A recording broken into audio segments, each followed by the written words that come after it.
नाज़रीन, ईरान की जानिब से 20 लाख जंगजू मैदान अमल में उतार दिए गए हैं और फैसला कुन जंग का ऐलान कर दिया गया है और यह अहद कर लिया गया है कि आज़ादी के बगैर अब हम पीछे नहीं हटेंगे। इसके साथ साथ सीरिया के साथ मिलकर इसराइल पर हमले जारी रहेंगे और जब तक मुकम्मल फतह नहीं मिल जाती इसराइल से और फिर पूरे मिडल ईस्ट में अमेरिका से, तब तक ये हमले रुकने वाले नहीं हैं। तो ये ऐलान जो ईरान की जानिब से सामने आया है, जो इतनी बड़ी तादाद सामने आई है कि ईरान इतनी बड़ी तादाद में जंगजू तैयार कर चुका है, तो उसने पूरी तरह से हिला के रख दिया है अमेरिका को, इसराइल को और उसके इत्तेहादियों को। इसीलिए अब वो जंग से भागते हुए हमें नजर आ रहे हैं। इसके साथ साथ नाज़रीन, यमन के हमले जारी हैं और वहां से बहुत बड़ी खबर यह सामने आई है कि इसराइल का जो प्लान था कि अमेरिका, बरतानिया, यूएई और सऊदी अरब को यमन के खिलाफ उतारा जाए, तो वो प्लान भी नाकाम हो चुका है और सऊदी अरब ने इनकार कर दिया है यमन के खिलाफ किसी भी जंग में हिस्सा बनने से। तो वो पूरी तरह से प्लान नाकाम हो गया और अब यमन ज्यादा खुलकर इसराइल पर हमले कर रहा है और इसराइल को बचाने के लिए कोई भी वहां पर मौजूद नहीं है। तो ये एक बहुत बड़ी गेम ईरान की जानिब से खेली गई फलस्तीन को आजाद करवाने के लिए, जो कमाल हिकमत अमली थी और जो 20 लाख लोग फाइटर तैयार किए गए, वो अब सामने आ चुके हैं कि असल गेम तो ये थी। और अब पूरी तरह से इसराइल जकड़ा जा चुका है। अब उसको बचाने के लिए ना ही अमेरिका आगे आ रहा है, ना ही बरतानिया आगे आ रहा है और ना ही जिन अरबों पर वो इत्तफाक करके बैठा हुआ था कि ये उसका साथ देंगे, वो भी इस ताकत को देखकर पीछे हट गए। तो ये अहम तरीन हकायक के साथ नाज़रीन आज वीडियो हम आपके लिए लेकर आए हैं। बहुत ज्यादा रिसर्च के बाद ये इंतहाई अहम तरीन वीडियो आपके सामने रखने जा रहे हैं। वो हकायक आपको दिखाएंगे, वो पस्से पर्दा हकायक इस जंग के, जिससे आपको पूरी जंग की पिक्चर क्लियर होगी। और ये वो चीजें हैं जो रिवायती मीडिया पर आपको देखने को नहीं मिलती और आपको पता होगा कि मिडिल ईस्ट का अगला सुल्तान कौन है और फलस्तीन की आजादी अब किस कदर करीब आ चुकी है। ये अहम तरीन हकायक बताएंगे। जिन लोगों ने चैनल को सब्सक्राइब नहीं किया वो चैनल को जरूर सब्सक्राइब कर लें ताकि हर आने वाली वीडियो आप तक पहुंच सके। नाज़रीन, हम आपको लगातार ये बता रहे हैं कि ये एक फैसला कुन जंग है और इस नतीजे तक पहुंचे बगैर हम पीछे नहीं मुड़ सकते कि फलस्तीन एक आजाद रियासत के तौर पर कायम हो। अब वो वक्त चला गया, वो दौर चला गया कि इसराइल आता था, वो निहत्ते फलस्तीनियों पर बमबारी करता और फिर उसी तरह से मुड़ जाता। लेकिन आज वो वक्त आ चुका है कि इसराइल इस तरह से वापस नहीं मुड़ सकेगा। आज उससे एक एक चीज का हिसाब लिया जाएगा और आज 75 सालों में सबसे ज्यादा हम करीब हैं फलस्तीन की आजादी के। तो उसमें जो मेजर नाज़रीन किरदार अदा किया है वो ईरान का किरदार है। अगर ईरान इस जंग से पीछे हट जाता और इतना सपोर्ट ना करता तो शायद ये फतह आज ना मिलती। मज़ामती तहरीक को जितनी भी इमदाद मिल रही है, चाहे वो माली इमदाद हो या फिर असलहा की इमदाद हो, तमाम मदद ईरान से दी जा रही है। फिर हिजबुल्लाह, यमन, सीरिया, ये सारे जो हमले वहां से हो रहे हैं वो भी ईरान के डायरेक्शन पर हो रहे हैं। लेकिन अब इन तमाम चीजों से आगे बढ़कर एक बात सामने आई है जिसने हिला के रख दिया और वो बात नाज़रीन ये है कि ईरान की जानिब से यह बताया गया है कि उनके पास 15 से 20 लाख फाइटर्स मौजूद हैं।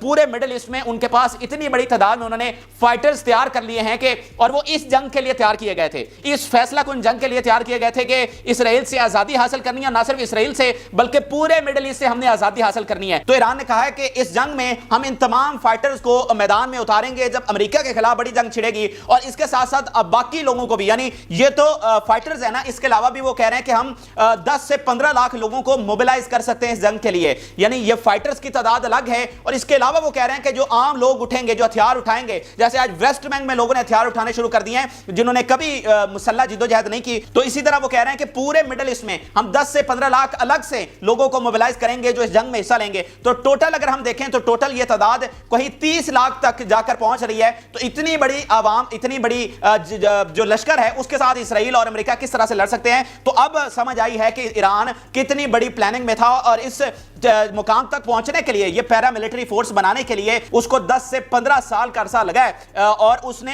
तमाम मुल्कों में अपनी पैरा मिलिट्री फोर्स बनाई है। जो यमन में है, जो आपका लेबनान में है, जो शाम में है, जो इराक में है, वो सब के सब जो वहां पर तंजीमें लड़ रही हैं उनको बनाने का जो किरदार है वो ईरान का है। तो ये सारी भी ईरान की आर्मी ही समझी जाती है और इनको एक्सेस ऑफ रेजिस्टेंस का नाम दिया गया है। बिल्कुल जिस तरह नेटो है उसके मुकाबले में ये एक्सेस ऑफ रेजिस्टेंस बनाया गया है। और इनका भी एक आर्टिकल है बिल्कुल नेटो की तर्ज पर कि एक पर हमला तमाम पर हमला कंसीडर किया जाता है। तो अब इन्होंने ईरान के बैनर तले यह अहद कर लिया है कि हम इसराइल से आजादी हासिल करेंगे, फलस्तीन को आजाद करवाएंगे एंड देन पूरे मिडिल ईस्ट से अमेरिका की आजादी हासिल करेंगे। अब इसमें आप एक और अहम चीज आपको मैं मिडिल ईस्ट के बारे में समझाना चाहता हूं ताकि आपको इस पूरी जंग का नक्शा, क्योंकि आप सिर्फ गजा के हकायक समझकर इस जंग को नहीं समझ सकते, इसके पीछे पूरे मिडिल ईस्ट की ताकतें हैं और उन मिडिल ईस्ट की ताकतों के बाद आलमी ताकतें हैं जिनका पूरी तरह से इस जंग में किरदार है, चाहे वो इस ब्लॉक की ताकतें हों या फिर उस ब्लॉक की ताकतें हों। तो ये सारी सारी गेम आपको समझनी है इस जंग को समझने के लिए। अब मिडिल ईस्ट में नाज़रीन दो तरह के ब्लॉक हैं। एक ब्लॉक है जो अमेरिका का बहुत ज्यादा इत्तेहादी है, उसमें आपका सऊदी अरब है, आपका यूएई है, आपका बहरीन है, आपका कुवैत है। दूसरा जो नया इत्तेहाद बना है, नया ब्लॉक बना है, जिसको ईरान ने बनाया। हालांकि अब से पहले ईरान का कोई इतना इन्फ्लुएंस नहीं था मिडिल ईस्ट में, इतना वो मुअस्सर नहीं था, लेकिन जितना अब वो हो चुका है। इस जो दूसरा ब्लॉक है जो ईरान की सरपरस्ती में है, उसमें आपका ईरान है, फिर साथ इराक, फिर शाम, फिर लेबनान, फिर आपका यमन और लीबिया को भी आप इसमें कंसीडर कर सकते हैं। और इसमें नाज़रीन फर्क इन दोनों ब्लॉक्स में यह है कि ये जो पहले वाला सऊदी अरब वाला ब्लॉक है, ये सारा अमेरिका पर मुनहसर है, यानी अमेरिका की ताकत पर है। उन्होंने यहां पर बेसिस बना रखी हैं, वो इनको प्रोटेक्शन फराहम करते हैं, वो इनको एयर डिफेंस सिस्टम देते हैं। लेकिन जो दूसरा ब्लॉक है ईरान वाला, वो सारा अपनी ताकत पर खड़ा है। ईरान ने अपनी टेक्नोलॉजीज बनाई, अपनी फोर्स तैयार की, और न सिर्फ अपने मुल्क में नेशनल आर्मी बनाई, बल्कि इन तमाम मुल्कों में भी फोर्स तैयार की। मिसाल के तौर पर जो अंसारुल्लाह है, उसके पास 2 लाख फाइटर्स हैं। एक तंजीम के पास, यमन की 2 तंजीमें हैं, उसमें एक के पास 2 लाख हैं। इसी तरह आपकी हिजबुल्लाह के पास 60,000 से ज्यादा हैं। इसी तरह सीरिया और इराक में जो तंजीमें हैं, उनके भी लाखों फाइटर्स बनते हैं। तो इस तरह उन्होंने ये सारी एक प्लानिंग की। तो ये वाला जो ब्लॉक है वो अब आकर पहले वाले से बहुत ज्यादा तगड़ा हो गया। बेशक उनके पास इकोनॉमी होगी, पैसा होगा, लेकिन उनके पास अपनी पावर नहीं है। वो सारे इसके सारे अमेरिका की पावर पर खड़े हुए हैं। तो ये वाला जो अब ब्लॉक है, ये पूरी तरह से तगड़ा हो गया। और मैं इसराइल का बयान आपके सामने रखता हूं, उनके मीडिया का, उसके बाद आपको अंदाजा होगा क्लियरली। ये आप देखिए कि इस्राएली मीडिया कह रहा है कि Iran is the de facto leader of the middle east. De facto leader आप कहते हैं, एक डिजोरो होता है, एक डिफेक्टो होता है। डिफेक्टो होता है बजोरे बाजू, जो ताकत के साथ कायम होता है। तो वो कह रहे हैं कि मिडिल ईस्ट का जो नया सुल्तान है, जो नया हुक्मरान है, वो आपका ईरान है, और वही सारी चीजें जो है कंट्रोल कर रहा है। अब ईरान ने इन पिछले 10-15 सालों में ना सिर्फ ये फोर्सेस बनाई, बल्कि इकोनॉमी को भी बेहतर करने की कोशिश की। मिसाल के तौर पर सीरिया में उन्होंने उनकी इकोनॉमी को इस तरह से बेहतर किया कि जो रिफाइनरीज बंद हो गई थी ऑयल की, जिसको अमेरिका ने खास तौर पर तबाह कर दिया था, उनको दोबारा से वो रिवाइव कर रहे हैं और सीरिया की इकोनॉमी में अहम किरदार अदा कर रहे हैं। इसके अलावा जो उसकी अपनी ताकत है, वो रोजाना की बुनियाद पर बढ़ रही है। मिसाल के तौर पर ये आप देखिए कि आज ही ईरान का ये बयान सामने आया है कि सबमरीन्स एंड डिस्ट्रॉयर कैपेसिटी जो है वो उसने गेन कर ली है। अब वो ये दोनों चीजें बना सकता है। इसके अलावा उसने रशिया के साथ, चाइना के साथ टेक्नोलॉजीज के लिहाज से बहुत सारे एग्रीमेंट्स कर रखे हैं। तो वहां पर भी जैसे अब ईरान को आपका जो ड्रोन है, ड्रोन टेक्नोलॉजी, उसमें सुपर पावर कंसीडर किया जाता है। इवन रशिया को जो यूक्रेन में ड्रोन दिए गए हैं, वो भी ईरान ने दिए हैं, और उन्होंने बड़ा मुस्तर किरदार अदा किया है। अब इसके अलावा अब ईरान का अहम तरीन बयान देखिए जो उन्होंने आज ही दिया। उन्होंने कहा कि Iran and Syria will go along side in war of Palestine. कि आपको पता है कि ईरान और सीरिया की जानिब से गोलान हाइट्स पर हमले शुरू कर दिए गए हैं। तो आज ही उनका अहम तरीन बयान सामने आया कि अब ये हमले रुकने वाले नहीं है, और हम दोनों मुल्क इकट्ठे जाएंगे। बेसिकली तो वो एक ही आप कंसीडर करना कि ईरान के बैनर तले है। तो वो कह रहे हैं कि यहां से हम मुश्तरका हमले जो हैं वो जारी रखेंगे जब तक फलस्तीन आजाद नहीं हो जाता। अब हम पीछे हटने वाले नहीं है। इसके अलावा एक और बयान आप देखिए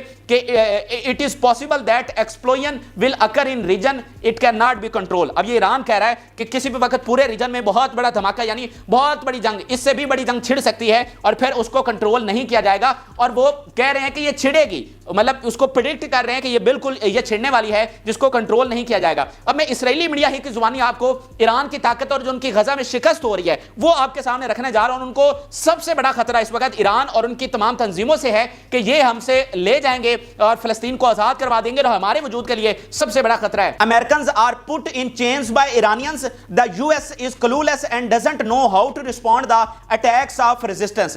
अब वो इसराइली मीडिया ये चीख कर कह रहा है कि आपके ईरान ने अमेरिका को चेन्स में बंद कर दिया है, और अब यूएस जो है वो क्लूलेस है, उसको समझ ही नहीं आ रही कि इस सूरत हाल में वो करे क्या। और जो एक्सेस ऑफ रेजिस्टेंस है, यानी ये जो तमाम तंजीमें हैं ईरान के बैनर तले, इनको किस तरह से रिस्पॉन्ड किया जाए। और भाई वो अगर हमला करता है तो उसके अपने अड्डे नहीं बचेंगे, उनके अपने तेल के कुएं तबाह बर्बाद हो जाएंगे। आपका यमन ये पूरा रूट बंद कर देगा, आपकी इकोनॉमी पैरालाइज हो जाएगी। तो पूरी तरह से उसके हाथ जकड़े गए हैं। ये मैं नहीं कह रहा, इसराइली मीडिया कह रहा है। और यूएस जो कि सुपर पावर जिसको आप कहते हैं, वो कह रहा है कि अब उसको समझ नहीं आ रही कि वो किस तरह से रिस्पॉन्ड करे। इसके अलावा आप इसराइली मीडिया का एक और बयान देखिए कि when US and Gulf clients wanted to topple Assad regime, Iran came to help Assad. When US started war in Ukraine, Iran gave aid to Russia.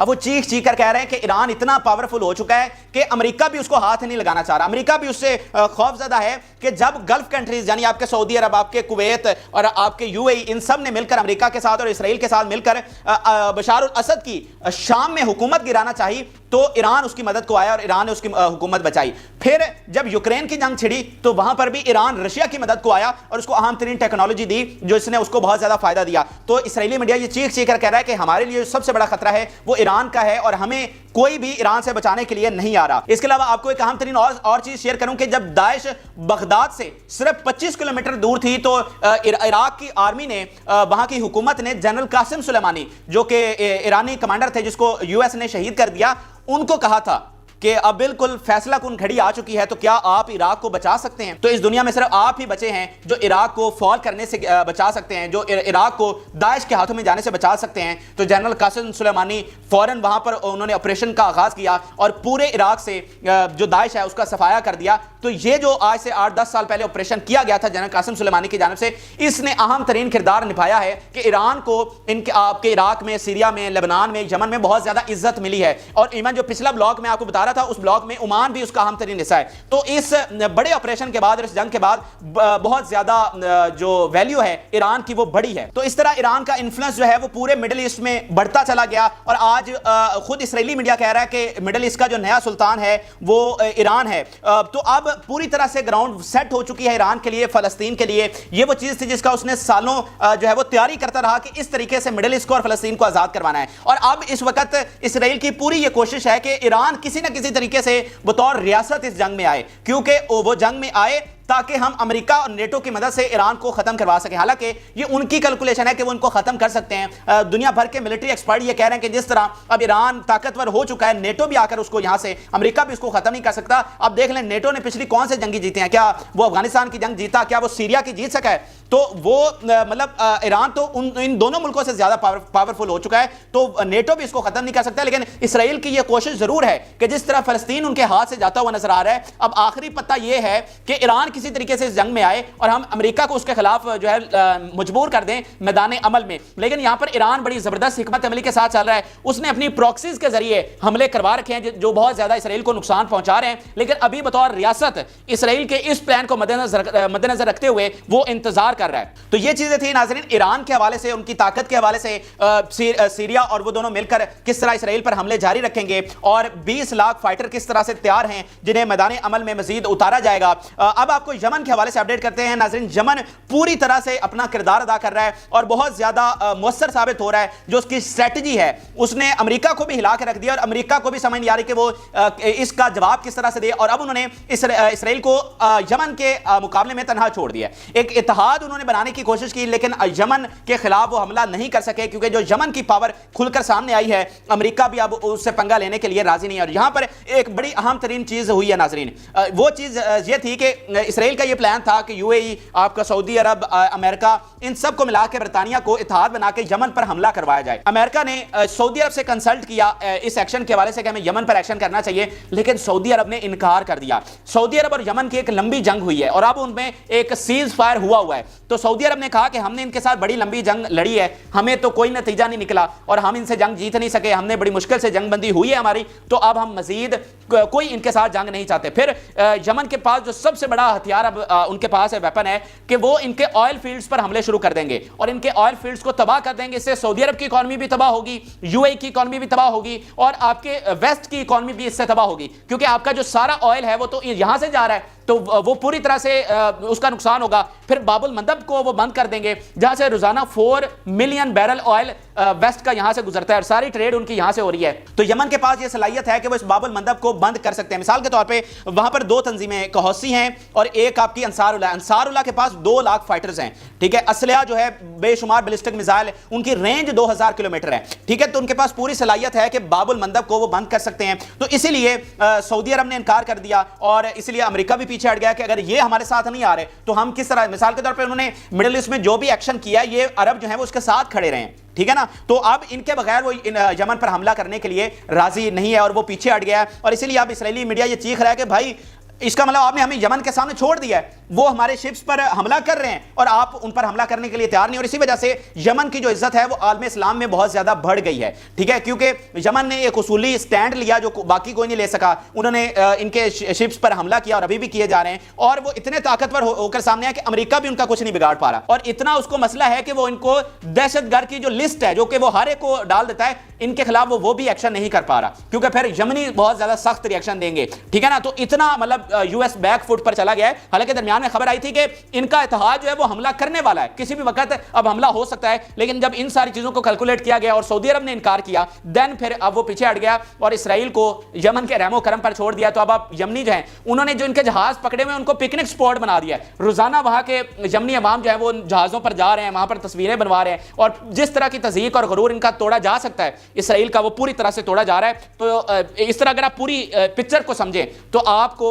پوری طرح سے فلسطین کا جو پلڑا ہے وہ بھاری یہاں پر نظر آ رہا ہے, اور جو یہ والا بلاک تھا جو اسرائیل کا اتحادی تھا وہ پیچھے ہٹتا ہوا نظر آ رہا ہے. اس کے علاوہ جو مڈل ایسٹ میں سب سے بڑا ایک فینومنا ہوا ہے کہ وہاں پر نیشن بلڈنگ ہو رہی ہے. وہاں پر عوام دیکھیں نا, اتنے تفرقات تھے, اتنا ڈیوائیڈ کیا گیا, سنی شیعہ مذہبی اور پتہ نہیں کون کون سی آئیڈیالوجیز اور مذہب میں ان کو ڈیوائیڈ کیا گیا. لیکن اس جنگ نے جو سب سے بڑا انقلاب ناظرین پیدا کیا ہے وہ ایک وہاں کے عوام کو اور وہاں کی جو تنظیمیں خلاف بھی تھیں ان کو بھی اکٹھا کر دیا. مثال کے طور پر انصار اللہ اور حوثی جو ہیں یہ یمن میں مخالف سمجھے جاتے ہیں. تو اس جنگ میں اب اہم ترین معاہدہ ان کے درمیان ہو رہا ہے کہ وہ دونوں مل کر, اب دیکھیں نا وہ حملے دونوں کر رہے ہیں, دونوں حملے کر رہے ہیں اسرائیل پر, لیکن دونوں اپنے اپنے سفیر میں کر رہے ہیں. لیکن اب ان میں معاہدہ ہونے جا رہا ہے کہ ہم اپنے اختلافات کو بلا کر مل کر حملے کریں گے اسرائیل پر. تو اس چیز نے یہ بہت بڑا ہمیں فتح دلوائی ہے کہ وہ جو مڈل ایسٹ بٹا ہوا تھا, تقسیم تھا, وہ اب سارا اکٹھا ہو رہا ہے. عوام بھی اکٹھے ہو رہے ہیں, اور جو اس طرح کی تنظیمیں ڈیوائیڈڈ تھی, یعنی وہ اسرائیل کے خلاف تو تھی لیکن ان کی طاقت ڈیوائیڈ ہو جاتی تھی جب وہ ایک دوسرے کے خلاف لڑتی تھی, تو اب وہ بھی ساری اکٹھی ہو رہی ہیں. تو یہ جو ساری پاور ہے وہ اب اسرائیل کے خلاف استعمال ہو رہی ہے, اور اب اسرائیل کو سمجھ آ رہی ہے کہ وہ غزہ کی جنگ چھیڑ کر کتنا